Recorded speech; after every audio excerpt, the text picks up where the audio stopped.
Constructing a Minecraft mega build is one of the most insane and time-consuming projects you can take on in the entire game. But despite this huge challenge, players have continued to push the limits with their unique creations, and today we'll be looking at how they've evolved over Minecraft's decade-long history, starting in 2009. When the game was initially released, there was an extreme lack of blocks to build with, yet this didn't stop players' imagination. From Mario pixel arts, basic castles, to square houses, we would start to see players experimenting and trying out different architecture. But it wouldn't be until 6 months after the game's release we would see the first ever mega build. EC Rider designed this cathedral in a creative server which manages to look simplistic yet extremely detailed and huge at the same time. The fact that there was such a limited block selection, you could only build from Y0 to Y64, and he still managed to make something like this, just goes to show how revolutionary it was for its time. But EC Rider, he wasn't done yet, because just a month later he would recreate the Swedish Parliament house and the entire area surrounding it in Minecraft. Compared to most players just making random Obama pixel arts in strange houses, EC Rider went a step further by making several giant buildings united into this one single city. From 1-to-1 scale canals, beautiful decoration, and even these extremely realistic looking benches, this mega build is something I'd be impressed by even if I saw it today. To make something this insane without world edit and such limited blocks definitely makes EC Rider the most OG builder in the game's history. Unfortunately, this one man carrying the building community would disappear, leaving it to the rest of the players to carry on his legacy. Along with this, several new building blocks were being added to the game, most importantly wool, which allowed people to build things like this giant earth and just some all-around crazy looking creative servers. But the biggest addition of them all would be in 2010 when the height limit was doubled from 64 to 128, which would lead to a player named Halcon making the craziest mega build the game has seen yet. This is a 1-to-1 scale model of the Starship Enterprise from the show Star Trek, built up of thousands of blocks all placed precisely with hand by this one player. No world edits, no hacks, all grind. With the old Minecraft fog and the ship itself towering over the player, this just looks absolutely insane. But what if I told you this was only the structure's framework? Halcon would continue working on this project over the next few months and would finally achieve his goal of creating the Starship Enterprise in Minecraft, making history in the world of building. Now, going into 2011, Minecraft would start increasing in popularity exponentially, and since players now knew what this game was capable of, crazy builds were no longer a one-off occurrence. One of these was WBC's Whiteberg, a huge detailed city constructed by one person. Oh, wait, hold on a second. Isn't this modern day Minecraft right here? Well, yeah, this is what the mega build looks like today, but it was actually started over 10 years ago in 2011 and has been passionately worked on by the creator ever since. Just seeing the change in blocks, building methods, and architecture shows sometimes builds are just more than cubes, but instead have entire stories. Another historic build that started in 2011 and has been continuously upgraded ever since is Minecraft's tutorial world. Starting off as just a simple introduction to the game by Mojang, the tutorial world went from just a few houses, castles, and a couple redstone inventions to getting better and better looking as the game progressively updated. Also during 2011, we would see Minecraft's major addition of redstone, which would lead to some super interesting builds. From Seth Blink's working Donkey Kong in Minecraft, Hans Lemmerson's ancient version of playing Minecraft in Minecraft, and this 2-player working redstone pong machine, these weren't necessarily mega builds, but what they did show is a whole new creative side of the game that could be used in even larger projects. Now, although the mega builds we've seen so far have been pretty crazy for their time, they are all about to be completely one-upped by the scaling and spectacle of Imperial City. Regarded today as one of Minecraft's greatest builds, in 2013, architects came together to construct this monumental city, which unlike any other mega build during its time, it's so massive you can literally get lost just admiring the beauty of it. Being roughly a 1600 by 1600 map, it feels like buildings are just infinitely generating out of thin air, each being intricately designed and built no matter where you go. Not only are the builds themselves insane, but the creators didn't take the easy way out and actually furnished almost every interior. And honestly guys, if there was any Minecraft map I could live in, it'd be this one. Now that was a gigantic city, but what about an entire 1-to-1 recreated country for you to find your own house in? Well, in 2014, a government official of Denmark saw his son building a house in Minecraft, and he thought, wait, hold up, this could be an uncommon Denmark W. Let's simulate our entire country in Minecraft. And just like that, a server consisted of over 4 trillion blocks was created, taking up over a terabyte of space, allowing any Denmark citizens to log on and upgrade their own houses in the game. It's my pleasure as Denmark president to say we have made our whole country in Minecraft! Yeah!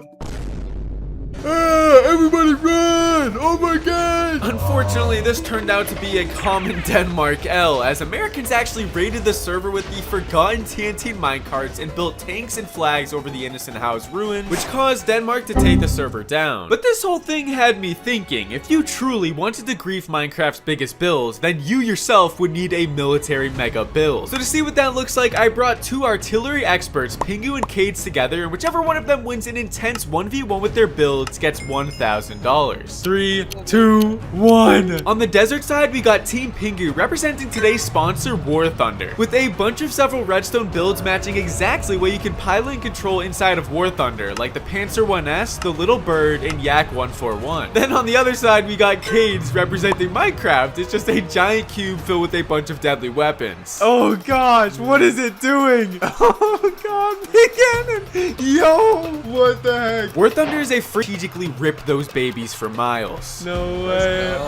Dang, there's no way. That's insane. And there you go, Cades. That's $1,000. You need to download War Thunder for free from the link in the description right now, because all new players and those who haven't entered War Thunder for 6 months or more will receive 500,000 silver lions, 3 premium vehicles, XP boosters, and so many other bonuses you will not regret getting. Now, as we go into 2015, the Minecraft player base has reached all-time highs, and with the game now having so much more blocks and features compared to when it was released, it didn't take long for one group of builders to innovate and push the limit of mega builds. This is the entirety of Harry Potter recreated in Minecraft, and I don't mean just a Hogwarts build. I mean broomsticks that are sweeping themselves, custom recreated graphics, London, magic, the entire playable story, and more, all completely done in unmodded Minecraft. Because command blocks and data packs were getting popular around this time, the Flu Network mixed them with a series of mega builds to create a playable Harry Potter story. The map starts off with this super cool owl cinematic, then you found out you just got accepted into Hogwarts with a letter. From there, there's an entire story to play, from interacting with the movie's characters, fighting off custom bosses, and exploring gigantic cities. Even just playing this for 10 minutes, I felt like I was in a completely different game. Because of how intricate, detailed, and just insane this creation is, it easily takes the spots as the most insane mega builds made in Minecraft to this point. Alright, so going into 2016, players would continue building insane cities, castles, and adventure maps, but there was one interesting category of building that was getting popular during this time: Slimestone. With the addition of slime just a few years prior, players could now bring their builds to life in vanilla Minecraft with the use of pistons and slime blocks. And it didn't take long for players to push the limits of what was thought to be possible. A player by the name of Cube Hamster started an underground competition called the SBRT, where geniuses in the community would create massive controllable slimestone robots to fight against each other. The goal was to either kill the other opponent's pilots or completely destroy their contraption using all of the weapons inside your own. Like, just looking inside one of these slimestone mega builds is confusing, but somehow all of this plays a key role in the robot's functionality. From strategically deploying TNT minecart missiles to sending out arsenals of sophisticated carpet bombers, all of which is done while the robot is moving at the same time. Staying on the topic of technical mega builds, in 2017, a player by the name of Mr. Squishy recreated the entirety of the game Pokemon Red inside of Minecraft. All of these command blocks, pixel arts, and numbers you're seeing on screen right now somehow act as code inside of Minecraft, and they all come together to create the whole game of Pokemon Red, all able to be played on this Game Boy. It was difficult for me to understand the scale of this project until I heard that it took over 357,000 custom command blocks in over a year and a half to complete this historic invention. Now, compared to the mega build projects we saw in the earlier years versus now, it's clear with the new updates and players innovating, the creations have gotten undoubtedly more insane. And what better way to appreciate this than by looking at Blockworks' 10-year Minecraft anniversary build. When Minecraft turned a decade old, Mojang went to Blockworks and asked them to create a tribute for the game's birthday, and they definitely over-delivered. The map starts in a small desert temple village where you can take a minecart through a history museum that shows all of Minecraft's update progression. Once you get to the end, you're welcomed with the main attraction, the entire mega build. Built up of 4 main parts, this beautiful build features museums, giant recreations of in-game items, and all of the blocks added to this day connected inside of this one massive theme park. There's loads of different Easter eggs relating back to Minecraft, and even a few secret items Mojang added in just for this map, like this disc called a golden record where you can hear the developers singing happy birthday. Now, there's one thing in common about all of these mega builds so far though: they're made in creative. But players on the SciCraft SMP, who are known for pushing survival mode to its absolute limits, built one of the largest and most insane Minecraft farms to ever exist. Dug out in 2020 using TNT bomber planes, this giant giant perimeter holds this mob farm platform that is designed to only generate creepers, which teleports them automatically into the nether to be killed. Because they mined out such a clear space, it forces all of the creepers to spawn in this single area, causing the farm to bring in over 1 million gunpowder per hour. But the coolest part is it's more than just a farm in a perimeter. They even went a step further by scaling and designing the entire thing in a particular way, so if map arts are taking up the whole area, it creates this iconic picture of a creeper peeking through a wall. By the way, this is just one of the insane mega builds constructed on the Sidecraft server. They've done so much more impossible things that years ago people in creative couldn't even have built. So now we've seen giant recreations of creepers and items, but what about a big piston? This is Lord John's 384 by 384 by 384 recreation of a redstone piston, which in itself is a mega build, but the craziest part is it actually extends and retracts. Inside of the gigantic contraption is filled with different redstone and slimestone components that, when activated, will work in unison to extend the piston, which will take a total of 10 hours to run a full course. Alright, so from this point, all of the mega builds we've seen so far can be considered works of art, taking advantage of the vast blocks, features, and imagination Minecraft now offers. But by far, one of today's most beautiful builds are done by a player named Roman, who specializes in creating gigantic dragons. From ones literally going up to the sky limits to a recreation of the Steve and Alex Ender Dragon fights built multiple different times, each representing a different scene. All of these could go inside of a museum. Wow, looking back through all these years at what people done is incredible, and the most I've ever built is an upside down T explosion joke at the end of my video. Okay, no more wasting time. I'm gonna change the world.